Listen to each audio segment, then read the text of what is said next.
നീ എന്താ ആലോചിക്കുന്നത്? എന്റെ മനസ്സിൽ പ്ലാനൊക്കെ ഉണ്ട്. നീ വേഗം കാണിക്കേ. ഗുജറാത്തി കടലകെട്ടിയ മലയാളി പെൺ മുകളിലേക്ക് കുത്തിട്ട് താഴേക്ക് മറിക്കാൻ എന്താ പ്രയാസം? അതായത് അങ്ങനെ പോയി വിട്ടത് നീയാണ് പോയി വിട്ടത്. ആ എല്ലാവരും തിരിച്ചു മതി. ഇനി അടുത്ത സ്റ്റെപ്പ് ആണവൈ ജലക്കുത്ത്, പിന്നെ കടലിലെ വല വീശ്, പിന്നെ മത്തി വിൽപ്പന.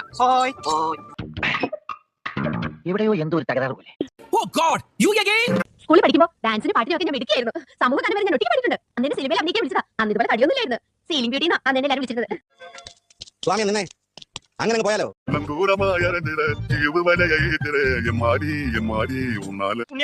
ചെല്ലം ചാടി നടക്കണ പുൽച്ചാടി കൊള്ളാം.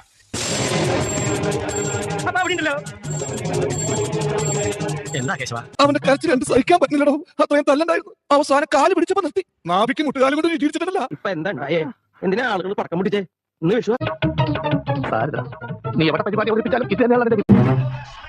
താഴ്ത്തുന്ന എല്ലാരും പറഞ്ഞ അങ്ങോട്ട് കേരള കൗതുക ലേശം കൂടുതൽ മാപ്പാക്കണം. ഇല്ല, സംഗീതത്തെ കൊല്ലം സമ്മതിക്കില്ല. കുറച്ച് ഡാൻസ് കൂടി പഠിച്ചാൽ ശരി. 1-2 സ്റ്റെപ്പ് ഇവിടെ സൊസൈറ്റി പോകുമ്പോൾ ഡാൻസ് ചെയ്യാമോ? ഉടനെ ഡാൻസ് ചെയ്യണം. അതായത് ചോദ്യം